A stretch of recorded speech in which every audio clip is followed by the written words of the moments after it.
back to my channel, which is AMS MBBS Lectures. In today's session, we are going to start a new chapter from your general bacteriology, that is bacterial genetics. So, now this particular chapter, bacterial genetics, is divided into four major topics that is called as the principles of bacterial genetics, under which we are going to cover a bacterial DNA, bacterial RNA, polypeptide synthesis, and plasmid. The second topic, that is mutation.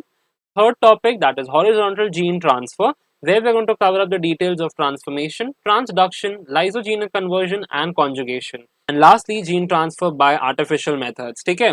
So now this particular video, we're going to cover up the topic of something that is called as the bacterial genetics के अंदर the first topic, basic principles वाला, जहाँ पे हम DNA, RNA, polypeptide synthesis and plasmid की details को cover up करेंगे. ठीक है?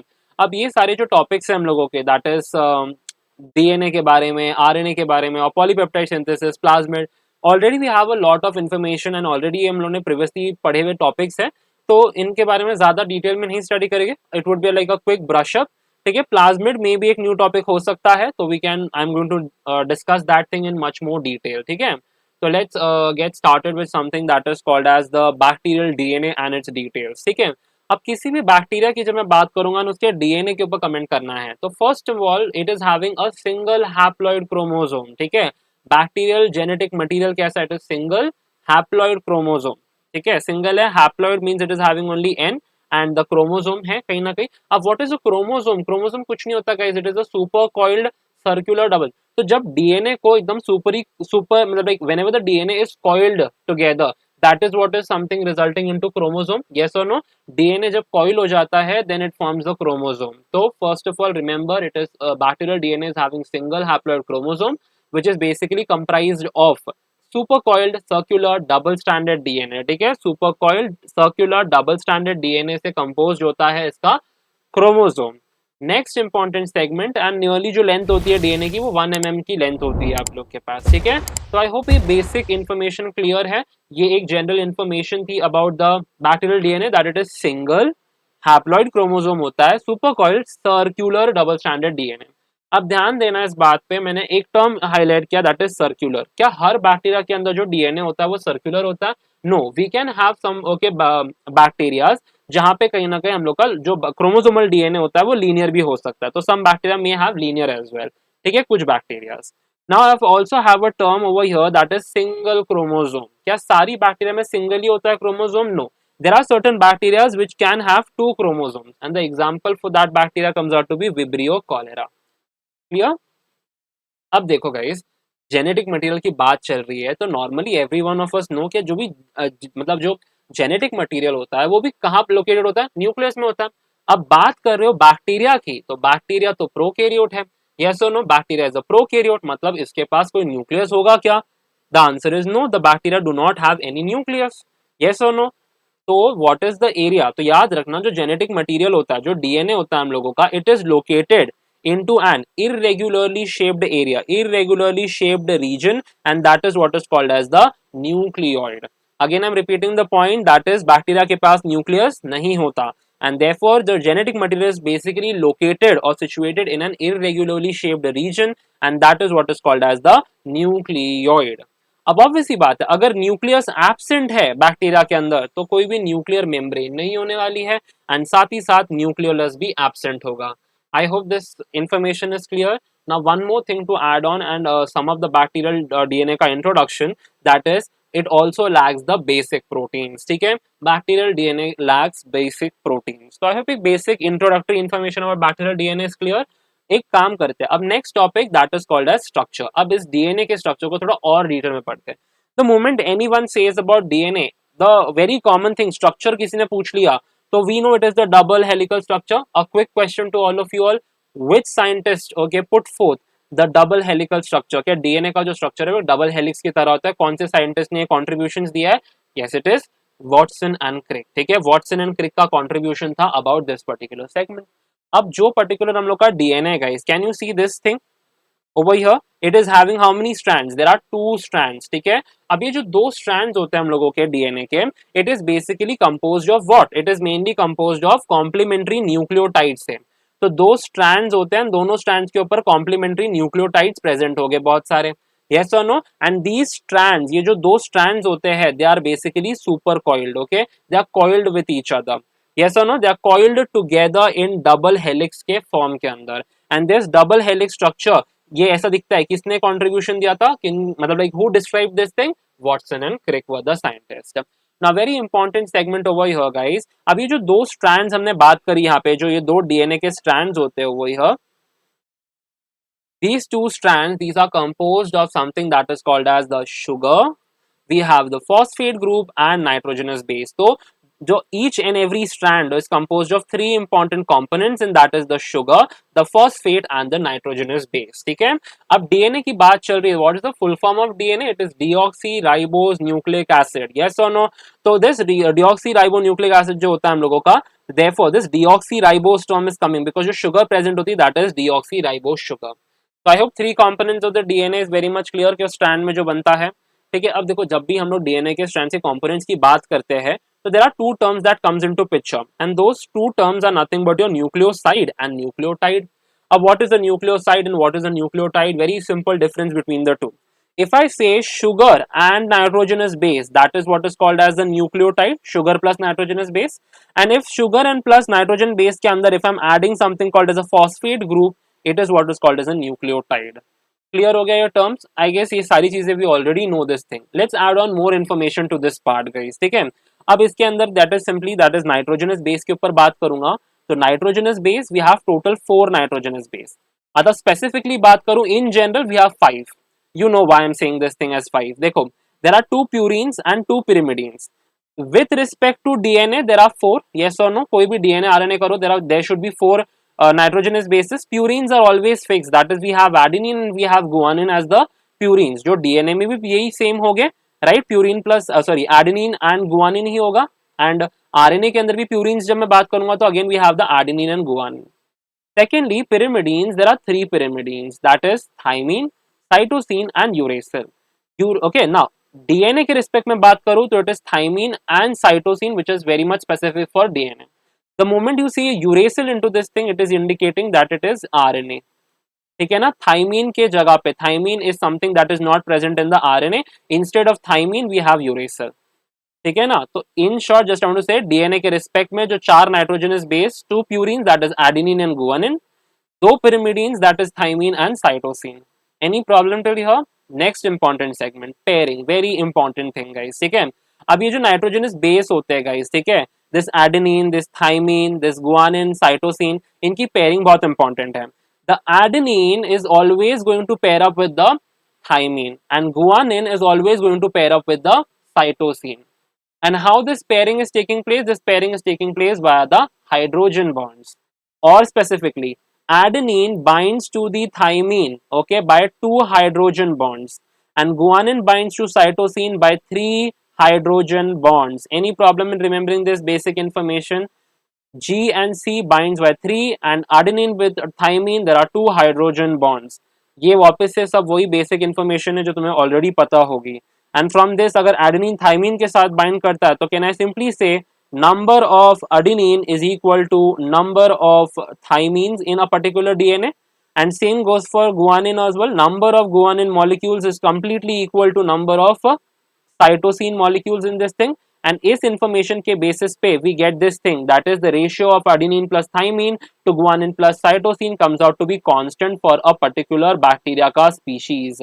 Yes or no? It is constant for a particular bacteria species. मतलब हर बैक्टीरिया की स्पीशीज के लिए ये वैल्यू चेंज होती रहेगी, but it is going to remain a constant.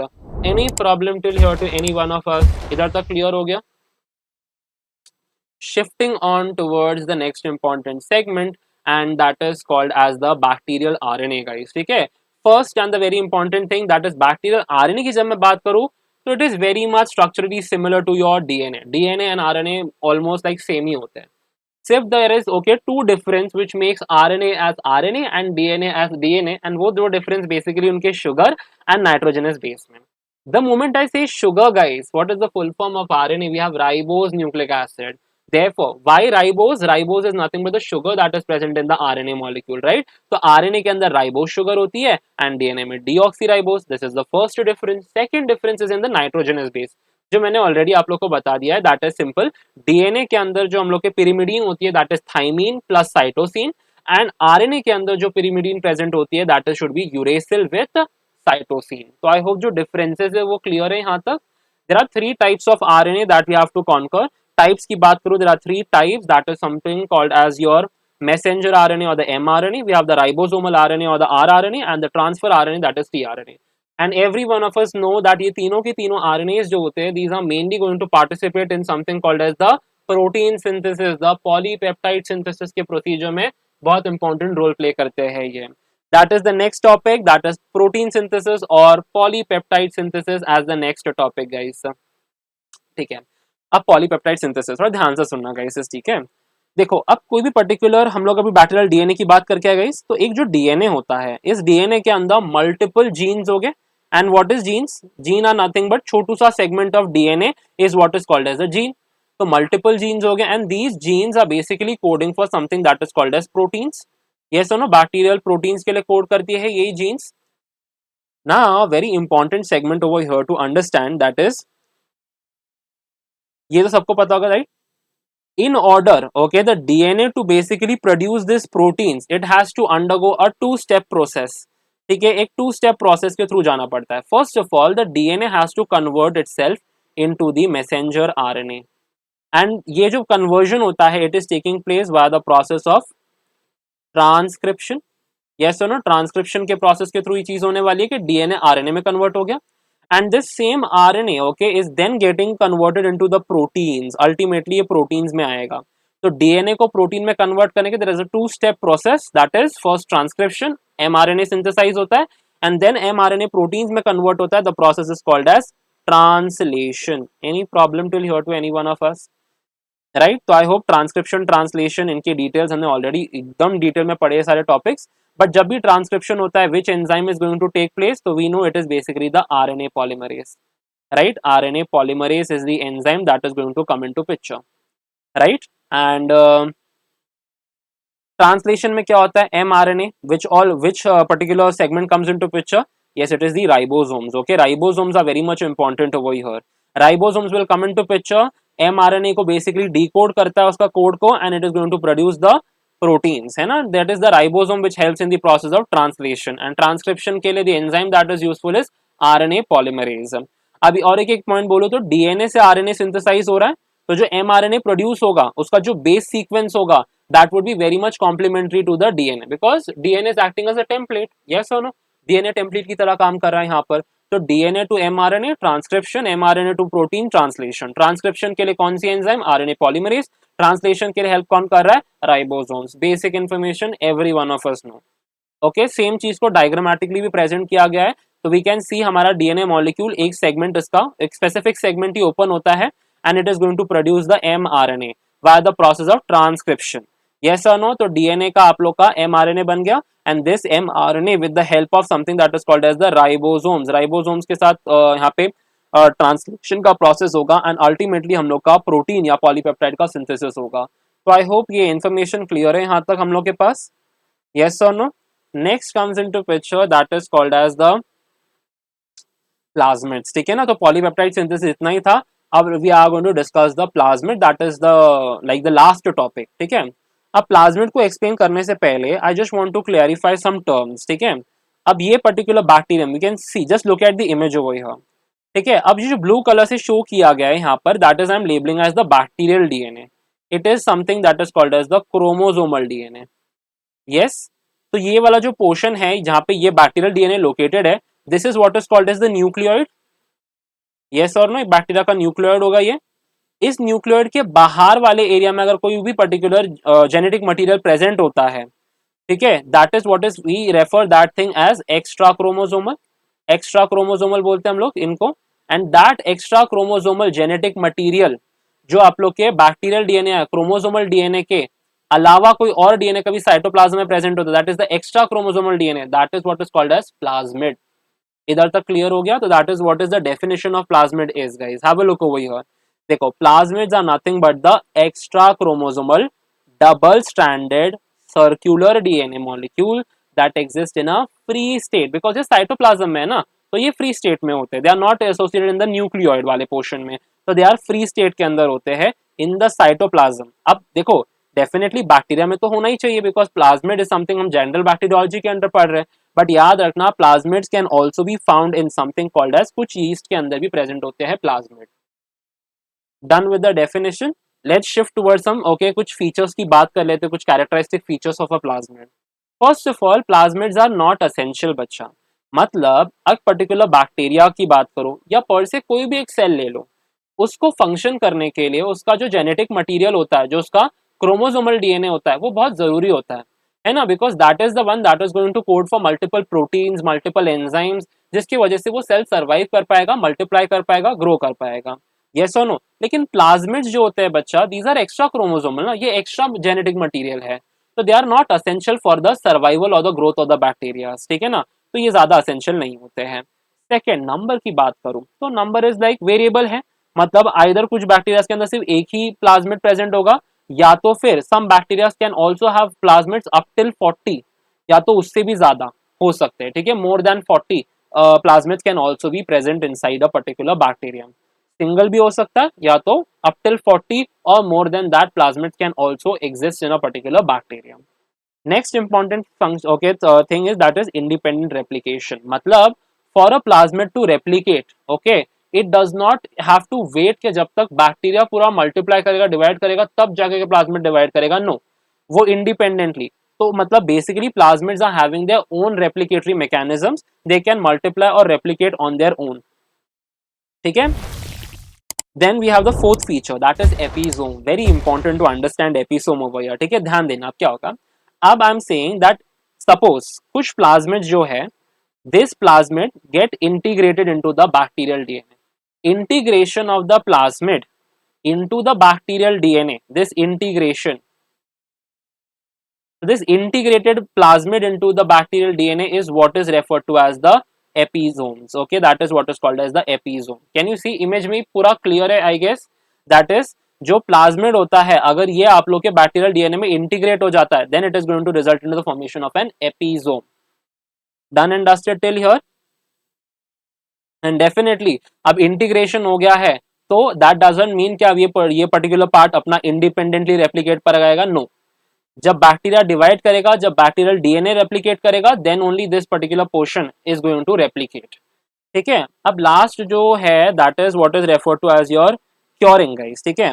अब ये क्योरिंग का मतलब सिंपल है, that is called as elimination और basically removal of plasmid from a particular bacteria. एक प्लाज्मिड से अगर मतलब एक बैक्टीरिया से प्लाज्मिड का रिमूवल या elimination, that process is called as your curing. And curing जो होती है basically it can occur via two important ways, that is it can occur either something called as spontaneously ये process हो सकता है, या तो फिर इट इज बेसिकली हम लोग इसे करवा सकते हैं, it can be induced. Okay, curing can be induced, मतलब एक बैक्टीरिया के अंदर से अगर आपने अपने प्लाज्मिड्स को एलिमिनेट करवाना है, that is what is called as curing बच्चा। एंड इंड्यूस किया जा सकता है, इंड्यूस कैसे कर सकते हो? By use of certain substances such as acridine, it is a dye, ठीक है, एक्रिडीन को यूज कर सकते हो, या तो फिर we can expose the bacterium to some radiations over here, ठीक है, रेडिएशन से एक्सपोज करवा सकते हो, or you can okay basically expose the bacteria to thymine, or the bacteria can be exposed to something that is called as starvation, okay, or basically you can grow the bacteria at very high temperatures, ठीक है, growth at very high temperatures, ठीक है ना, very high temperatures के ऊपर कभी growth करवा दी, so these are certain factors that can okay result into curing. Simple है, what is curing? It is the process of eliminating the plasmid from the bacteria. तो I hope plasmid का definition clear है, उसके कुछ characteristic features clear है यहाँ पे से, right. The next factor that is classification of plasmids. Plasmids को क्लासिफाई किया जा सकता है on 3 important basis, based on the ability to perform conjugation, based on the compatibility and based on function. Starting up with the very first basis that is based on the ability to perform conjugation. अब first of all conjugation होता क्या है? Conjugation का मतलब होता है transfer of the genetic material. Okay, suppose I am saying ये this is one particular bacterium A, तो बैक्टीरियम ए से, ठीक है, transfer the genetic material to another bacterium, suppose this is something called as bacterium B, ठीक है, this transfer via this tube is something called as a conjugation tube. Is what is called as conjugation. मतलब simply genetic material के transfer को हम conjugation कहते हैं। So the plasmids, ऐसे plasmids, okay, which are having the ability, okay, the ability to transmit themselves from one bacterium to another. So the plasmids, okay, which can transmit, suppose एक bacterium है, ये उसका chromosomal material है, and this is the plasmid, okay, this is the plasmid over here. तो this plasmid अगर ये अपने आप को दूसरे bacterium के अंदर transmit कर सकता है into another, suppose this particular bacterium, जो bacterium B है यहाँ पर, and this is bacterium A. Bacterium A के अंदर दो प्लाज्मिड है, दो प्लाज्मिड से वन प्लाज्मिड जो है उसने अपने आप को ट्रांसफर कर दिया है into the bacterium B. These are called as conjugative plasmid, मतलब ability of the plasmid to basically transfer themselves from one bacterium to another bacterium. Therefore this conjugative plasmid are also called as your self transmissible plasmid, okay, self transmissible plasmid. Okay, I hope this concept is clear. And on the other hand, if you discuss something that is called as the non-conjugative plasmids, non-conjugative plasmids मतलब ऐसे plasmids जो एक bacteria के अंदर, suppose ये bacteria का bacterial DNA है and यहाँ पे हमारा प्लाज्मिड है, ठीक है, तो ए से कभी मैंने बोला बी वाला बैक्टीरियम के अंदर ट्रांसमिट नहीं कर पा रहा है, ठीक है, this bacterium B does not have any plasmid over here. अगर ये ट्रांसमिशन पॉसिबल नहीं है तो it is called as non conjugative plasmid or something called as your non-transmissible plasmids. Okay, contrary, it is something called as the non-transmissible plasmids. So I hope this concept of first classification is clear, that is conjugative and non-conjugative. Okay, next important segment is based on the compatibility. Simple है, मतलब compatibility की जब मैं बात करूंगा तो compatibility के basis पे we have two types, that is compatible and incompatible plasmids.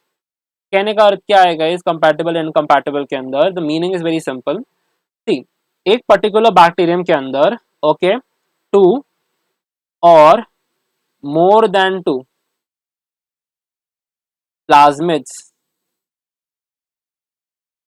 Can survive, okay, can survive only and only when they are compatible with each other, okay, only and only when they are compatible, है ना। On the other hand incompatible plasmids का मतलब होता है, okay, if मतलब like जो plasmids होते हैं they are incompatible, then they are stating that is two और more plasmids can not stay together because competition होगा दोनों के बीच में, राइट। सो टू और more than two plasmids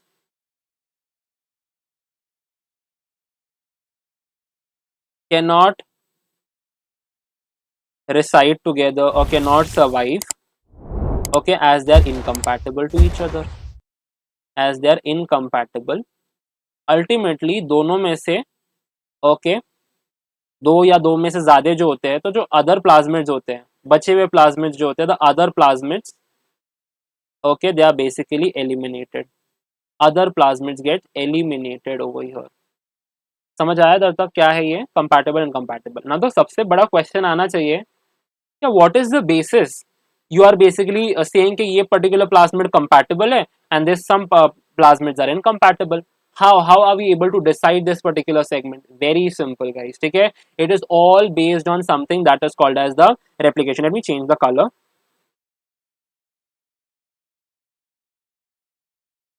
And this whole concept, okay, is mainly based on something that is called as the replicatory mechanism, replication or partition mechanism, okay, or something called as the partition mechanism, ठीक है ना, इसके ऊपर based होता है पूरा, क्या it is compatible और not.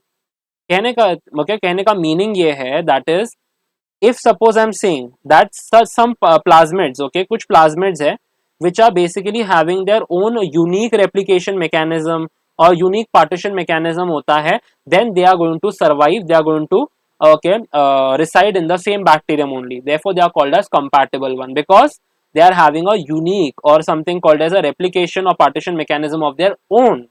and if they are having common, okay, दो या दो से तीन plasmids जो present है, if they are having something that is called as a common replicatory mechanism, कभी common होगा, common और they are sharing the same, okay, sharing the same replicatory mechanism, then they are going to compete with each other।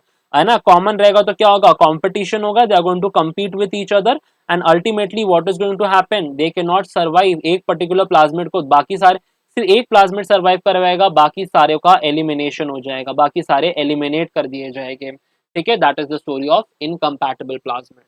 Last basis to classify that is called as based on the function guys. On the basis of function, है ना, function के basis पे plasmids हमारे 5 types के हैं, ठीक है. Starting with the description of the first one that is fertility or the F plasmid.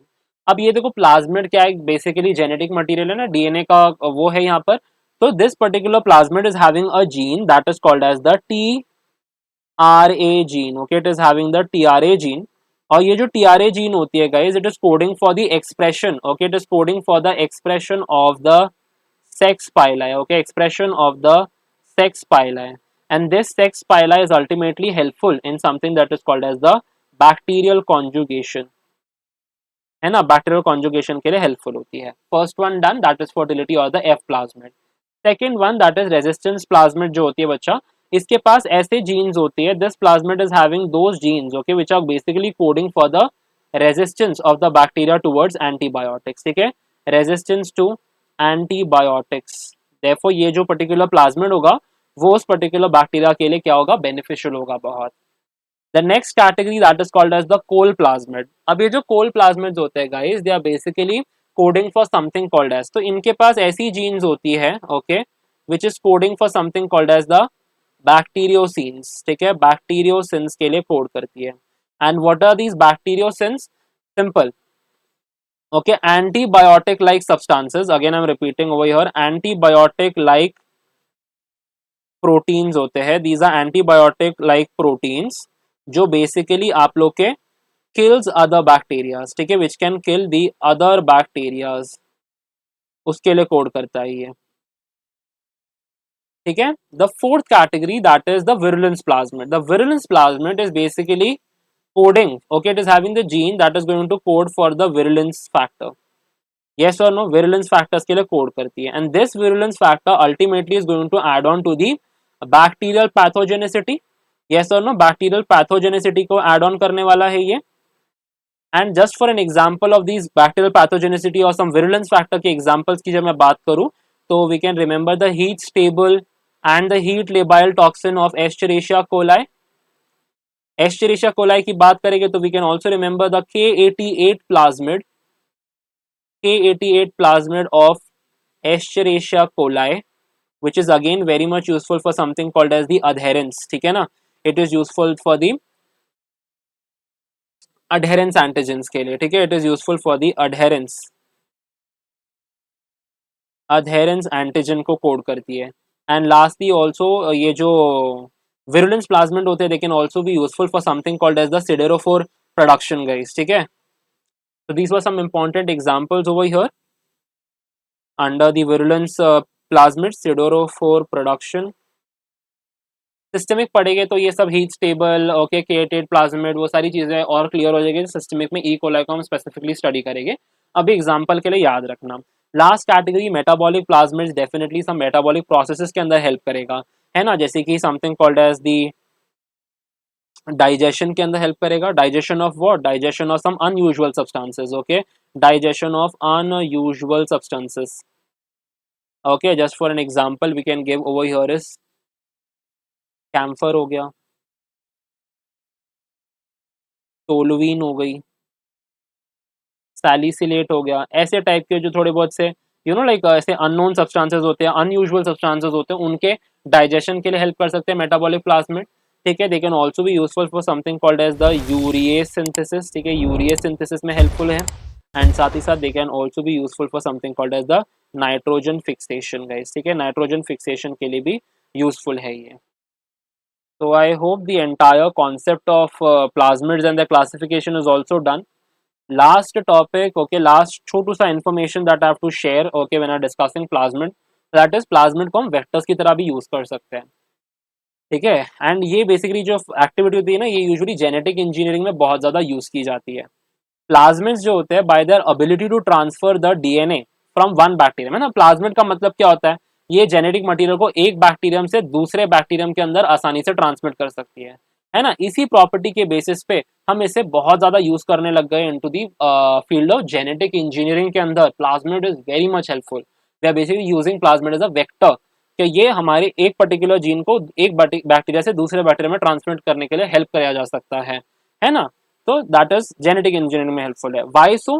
Because जो प्लाज्मिड होता है ना बच्चा, उसके पास बहुत सारे साइट्स होते हैं जहां से हम लोग मल्टीपल जीन्स को इंसर्ट कर सकते हैं, है ना। तो there are multiple sites on the plasmids where okay genes can be inserted artificially by something called as the recombinant DNA technology, and ऐसे recombinant plasmids and after basically insertion of that gene of interest into the plasmid के अंदर, जब आपने आपकी gene of interest को insert किया है into the plasmid, then this plasmids can be used for various functions, okay, various activities or various purposes, जैसे कि protein production, gene therapy etcetera. Again जो डिटेल्स है रिकॉम्बिनेंट डीएनए टेक्नोलॉजी की and engineering की, इसका एक सेपरेट वीडियो आएगा where I am going to cover up the details regarding this thing in short.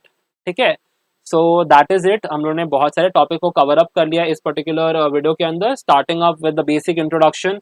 We all covered up the DNA, then हम लोगों ने आरएनए की बात करी, देन हम लोगों ने पॉलीपेप्टाइड सिंथेसिस के ऊपर कमेंट किया, and then lastly we discussed the all details about something called as the plasmid, the definition, the classifications, okay, and examples वगैरह वगैरह सब कुछ हम लोगों ने कवर अप किया है इस पर्टिकुलर वीडियो में।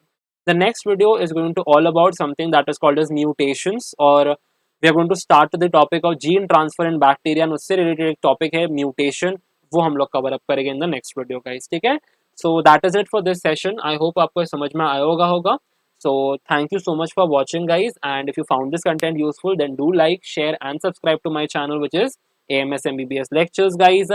So yeah, keep watching, keep studying guys। Any questions or queries, do comment down, I'm there to answer it। Thank you so much for watching guys, bye bye।